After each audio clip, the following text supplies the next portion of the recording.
Pambahay core. Init, gagi. Letters from a stoic. Chubby! Chubby, no! Ang hirap ang explain. I'm a cook. Happy Sunday! It's 3 p.m. right now, 3:20 p.m. And ayun, nag-chill lang ako. Share ko lang pala, ito yung binabasa ko. Current read ko ngayon, Letters from a Stoic, Lucius Seneca. Nagbabalik loob ako magbasa ngayon, magbasa-basa. Wala akong maisip na genre na gusto ko basahin right now, aside sa philosophy. Dahil wala lang, parang trip ko lang. Di ko na maalala kung ano yung nag-spark ng interest ko this month, kung bakit philosophy yung binabasa ko. Ayoko kiligin, ayoko ng madrama, ayoko ng masasad ako or like ma-happy. Ganon. Ayoko ng ganon na mood right now. So, ang binabasa ko philosophy para more on parang napapaisip lang ako, napapaasa ko ng questions. Ganon. Dami ko sinabi, basta yun. Pala ako nagla-lunch. Ang agenda natin is kakain ng lunch, sasaglit lang sa grocery, and then uuwi siguro or magko-coffee shop. Labas na ako kasi now na. Strings attached, maybe we could take that back, make it what it isn't. I wanna be with you. We just get along so well. Want you, baby, to my side. You know we get together, but we pass it up. I think I want forever. Maybe we find some love. Maybe we find some love. So am I crazy for trying? I'm crazy for you. Am I crazy for trying? I'm crazy for you. Am I crazy for trying? I'm crazy for you.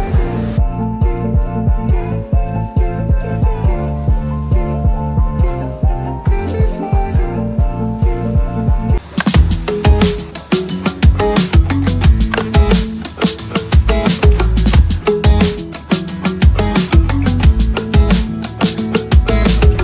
When I was in my early age, I heard them talk about true love, so I started looking for where it could be.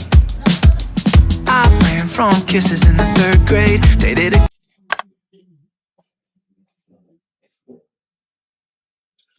So, di ko na alam kung anong oras na ngayon. But gabi na. Nakatapos ko lang mag-rest kasi kanina, as in napagod ako sa grocery. Di ko alam ba't ako pagod na pagod. Feeling ko dahil mainit or dahil wala lang talaga ako sa mood lumabas today. Umangon na ako because mag-meal prep na ako. Ano na lang naisip ko kanina na bilhin yun na yun. Pork, yung adobo cut, tapos bumili ako ng konting giniling na beef. Ayun lang, di ko alam anong lulutuin ko. Pero sa ref, nakita ko kanina meron pang sitaw. Ayan, sitaw. So, lulutuin ko na to. Kasi like last week pa ata or 2 weeks ago pa napili. Alam kong clear ba ako dito? Sorry ang gulo ng buhok ko. Isa talaga sa pinakamahirap na part ng adulting is yung pagpili ng pagkain everyday.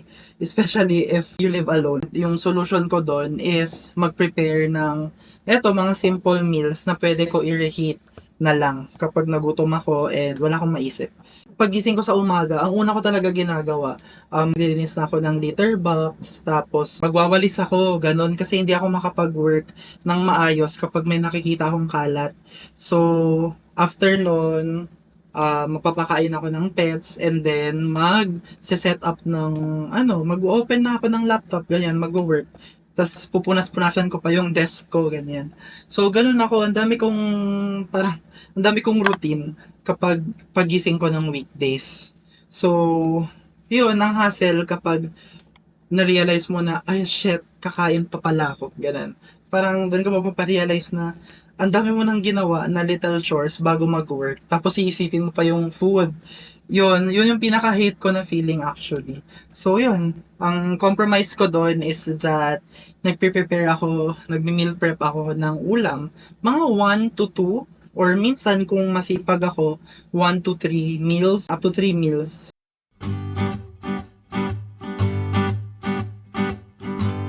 We're headed straight for memory lane. Though I just met you, I see possible pictures of two framed on my wall.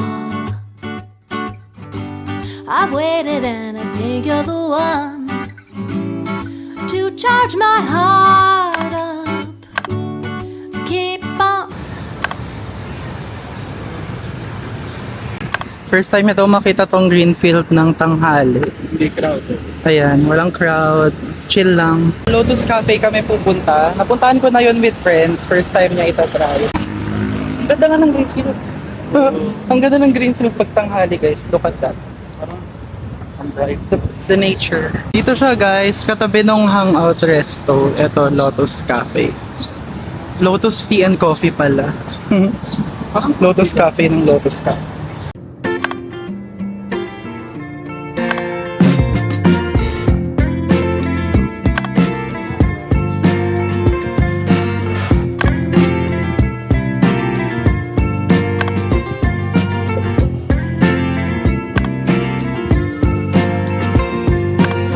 Whiskey warm on a brittle fun night. She was doing fine and I was doing right. Falling into daydreams of our lives.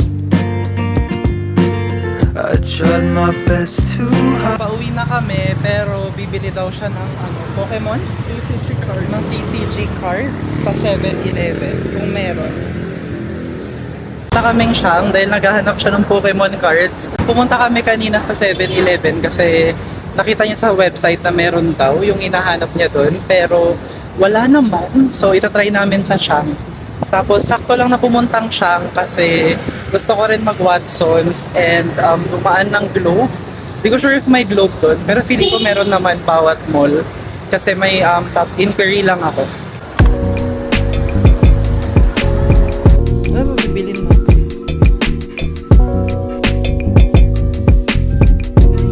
Yan na yun.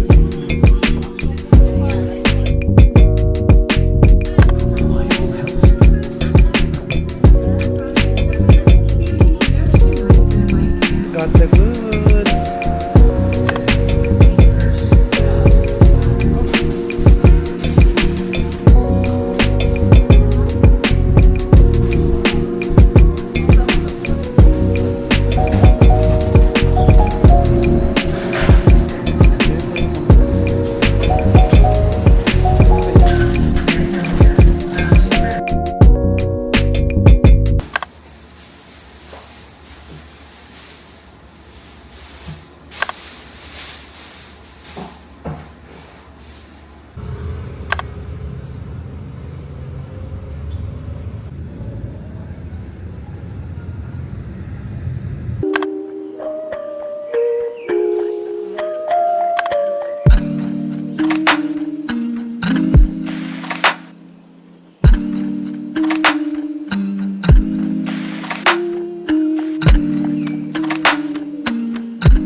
Nandito kami sa Bakery Fell. We got this Barako slushy. Hindi pa kami nagko-coffee for today, so kung anong available na coffee, yun na lang kinuha namin. And then for pastries, I got the blueberry one. And for Carl, strawberry naman yung sa kanya. Let's try it!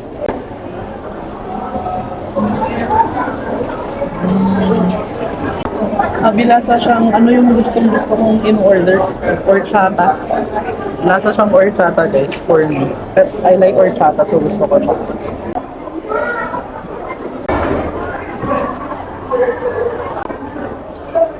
Bet mo. Guys, sa slow, ngayon ko lang na-gets yung concept ng store. So, it's called Bakery Felt. Kasi pala, yung concept nila is about emotions, about feelings, ganon. Kaya it's called Felt. Tapos yung lagayan ng pastries nila, may nakalagay na mood check. Ayan, kita ba? For me, medyo pricey lang siya, but for the overall experience, parang okay naman. I-charge yan. Okay, so nasa Globe kami kanina kasi magpapakabit sana ako ng line. Meron akong sariling account sa Globe, so trinay ko. And wala daw silang available na connection para sa condo. So, ayun. So, ngayon magtitingin na lang siguro kami ng microwave. Kasi ang tagal ko na walang microwave. Ang cute. Kaya ba may pusa? Kasi pang pusa. But do I need it? Ay, papel. Medea.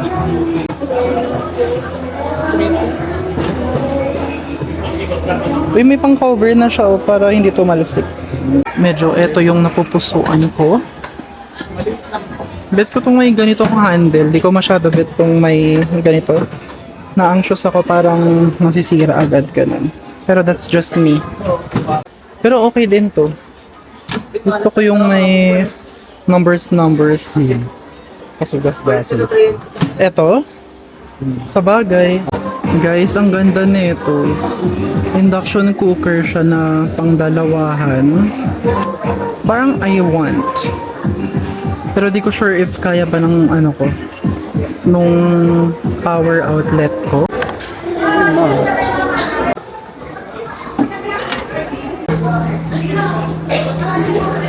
Yung function ng tapos We're at North Park and ito yung dinner namin. Sweet and sour fish fillet, yang chow fried rice, and kikiam. Super pagod kasi naglakad kami from Mega Mall to Greenfield kasi wala kaming mabook na Grab. Deserve namin tong maraming rice. Charim.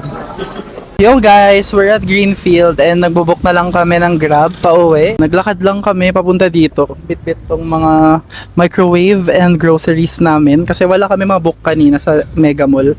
And pa-close na rin siya kanina so wala na kaming option to eat.